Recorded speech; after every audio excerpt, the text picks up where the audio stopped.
Hello, good morning everyone. Today topic of choice is the lobes of cerebrum and their functions. तो यहाँ पर हम देखेंगे कि जो cerebrum पार्ट है ब्रेन का, जिससे cerebrum होता है, cerebellum होता है, pons होता है, medulla oblongata होता है। तो यहाँ पर हम जो cerebrum है और cerebrum जो ब्रेन पार्ट है, मतलब जो लोब है, उस लोब्स में कितने पार्ट्स होते हैं और अगर वो पार्ट्स अफेक्ट हो जाए तो हमें क्या क्या साइन एंड सिम्टम देखने को मिलते हैं। तो सेरेब्रम जो होता है वो चार पार्ट्स होते हैं ब्रेन, मतलब वो चार पार्ट्स रखता है, जैसे frontal lobe, parietal lobe, temporal lobe और ऑक्सीपिटल लोब। अब यहाँ पर एक टर्मिनोलॉजी दे रखी, प्रोस्पोग्नोसिया मतलब होता है इम्पेयर्ड फेशियल रिकॉग्नाइजेशन। हस्बैंड अपनी वाइफ को नहीं पहचान पा रहा, मतलब ट्रोमा के बाद, और वाइफ हस्बैंड को, मतलब या फिर माँ बेटे को, बेटे माँ को।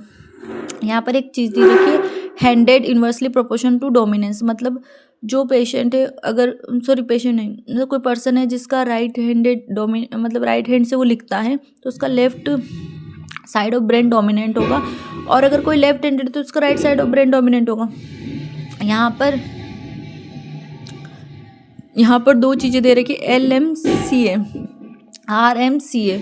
LMCA मतलब होता है लेफ्ट मिडिल सेरेब्रल आर्टरी, और RMCA मतलब होता है राइट मिडिल सेरेब्रल आर्टरी। तो लेफ्ट मिडिल सेरेब्रल आर्टरी अगर it is dominant for speech, right middle cerebral artery it is dominance होती है विजियो स्पेशियो स्किल के लिए। अगर LMCA यानी left middle cerebral artery affect होती है तो अफेजिया होता है, क्योंकि ये स्पीच के लिए डोमिनेंस होती है। अगर इसमें अगर किसी पेशेंट को कुछ हो जाए या अफेक्ट हो जाए तो उसमें अफेजिया होता है, जबकि LMCA अफेक्ट होती है तो अप्रेक्सिया होता है। Loss of visuo spatial skill called as या नॉन एज, उसको बोलते हैं अप्रेक्सिया कॉन्स्ट्रिक्शिया। हाँ, फ्रंटल लोब में अगर इंजरी हो जाए तो जनरली ऐसे पेशेंट जो एंटी सोशल बिहेवियर होता है, उनका पर्सनालिटी चेंजेस आपको मिलेंगे, मैग्नेटिक गेट होगा। टेम्पोरल लोब जो होता है, मतलब अगर वो अफेक्ट हो जाए तो पेशेंट में फॉरगेटफुल होगा, मतलब वो चीज़ें भूल जाएगा, उसको कुछ याद नहीं रहेगा, एमनेसिया होगा, मेमोरी लॉस होगा, और प्रोस्पोग्नोसिया होगा।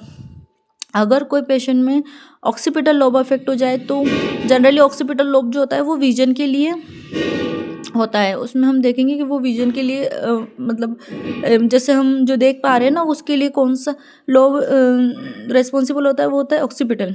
अगर ऑक्सीपिटल लोब में अगर ये हो जाए, अफेक्ट हो जाए, तो उसमें आपको स्पेशल में आपको होमोनेमस या फिर हेमीप्लेजिया देखने को मिलता है। ब्रोकाज एरिया जो होता है ये जनरली हमारी स्पीच के लिए रेस्पॉन्सिबल होता है। अगर मतलब स्पीच के लिए रेस्पॉन्सिबल होता है, अगर ब्रोकाज एरिया अफेक्ट हो जाए तो हमारी स्पीच अफेक्ट हो जाती है।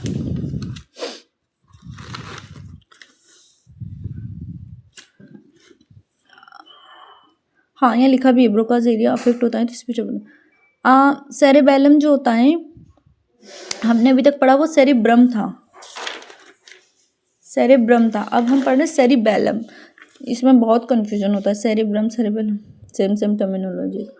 सेरिबेलम जो होता है ये जनरली हमारे बैलेंस के लिए, बैलेंस मेंटेन करता है, और इसमें जो हेमिस्फीयर होते हैं नंबर में 2 होते हैं, मतलब 2 हेमिस्फीयर होते हैं, और ईच हेमिस्फीयर हैव 3 लोब्स, मतलब टोटल 6 लोब होते हैं। जैसे हमारा ब्रेन है ना, से लाइक यहाँ पर जैसे ऐसे होता है, यूँ 2 पार्ट्स में समझ लीजिए आप, ऐसे ऐसे ना 2 हेमिस्फीयर होते हैं ये ऐसे, और फिर इनमें 3 लोब होते हैं। स्मॉलेस्ट लोब जो होता है ना, उसको हम बोलते हैं flocculonodular lobes which regulate fine moment of hands, मतलब जो हमारे हैंड के फाइन मोमेंट्स होते हैं वो रेगुलेट करता है। ब्लड सप्लाई कौन कौन करेगा सेरेबेलम को, तो सुपीरियर सेरेबेलम आर्टरी, जिसमें 2 होती हैं, AICA और PICA। AICA मतलब होता है anterior inferior cerebral artery, posterior inferior cerebral artery. अब हम देखेंगे अगर सेरिबेलम में कुछ प्रॉब्लम आती है तो उसकी क्या क्या मैनिफेस्टेशन या क्लिनिकल मैनिफेस्टेशन होंगी। तो अगर किसी पेशेंट में सेरेब्रम में मतलब प्रॉब्लम आ रही है तो उसकी जो क्लिनिकल मैनिफेस्टेशन होंगे, उसका निमोनिक है निशा मतलब N for निस्टेगमस मतलब होता है इनवॉलेंट्री जर्की मोमेंट। आई मतलब होता है इंटेंशनल ट्रेमर्स। और इंटेंशनल ट्रेमर्स इसमें हम जो test finger nose test done करते हैं। और फिर आता है स्क्रीनिंग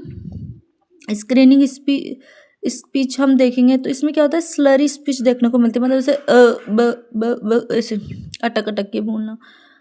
हाइपोटोनिया मतलब उसका जो टोन है बॉडी का वो लूज हो जाएगा मतलब। और अटेक्सिया गेट मतलब होता है ड्रंकन पर्सन गेट, ऐसा ऐसे कोई दारू पी के चल रहा हो, दारूडिया। अब ऐसा लगता है इधर पड़ा ऐसा लगता है। पर्सन लीन टू आई इप्सिलेटरल साइड मतलब वो एक साइड पे ज़्यादा उसका झुकाव रहेगा।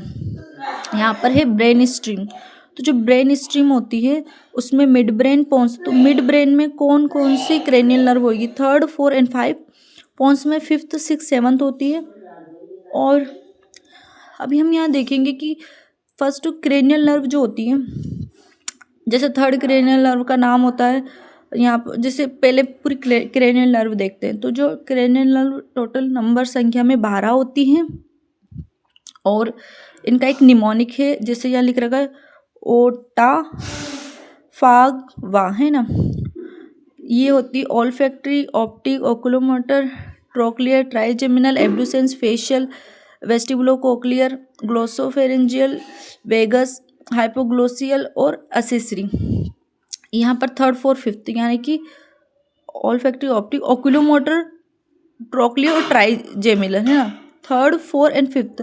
तो जो 3rd cranial nerve, 4th cranial nerve and 5th cranial nerve जो अफेक्ट होती है वो होती है मिड ब्रेन में, है ना।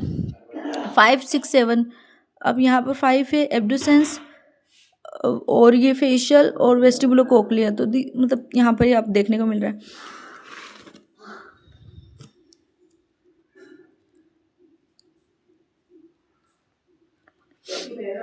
मेडुला जो होता है, मेडुला में पेसमेकर फॉर रेस्पिरेटरी सेंटर, ये पेसमेकर होता है।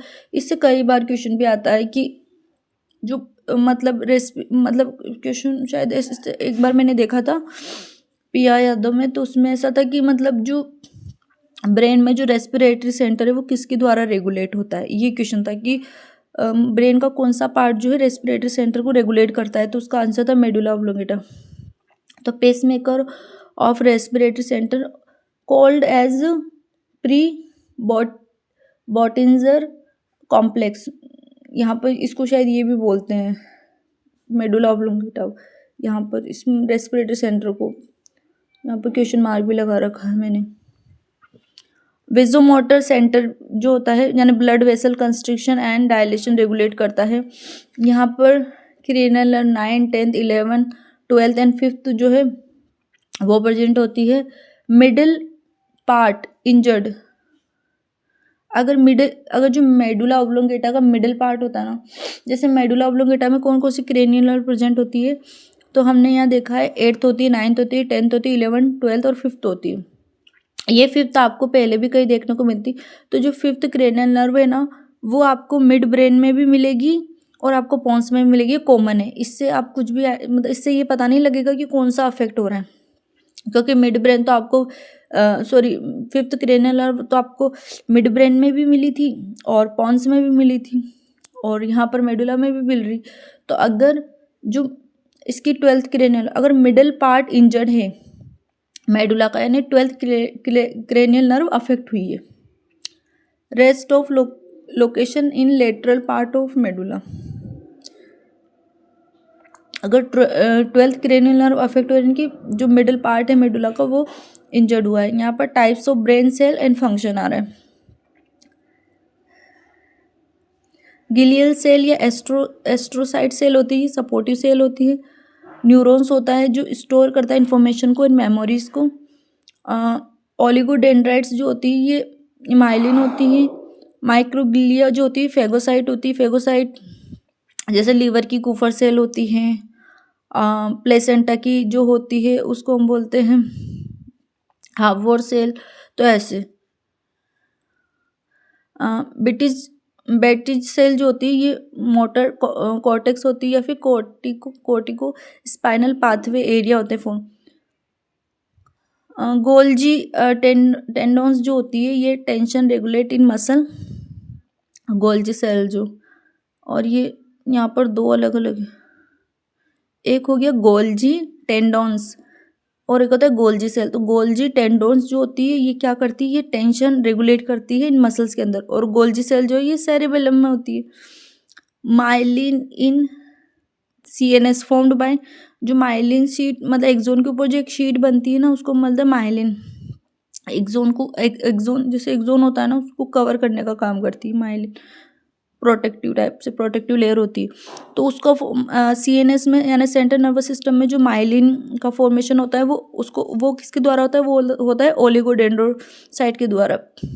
और PNS में पेरिफेरल नर्वस सिस्टम में जो माइलिन बनती है वो किसके द्वारा बनती है, स्वान सेल के द्वारा।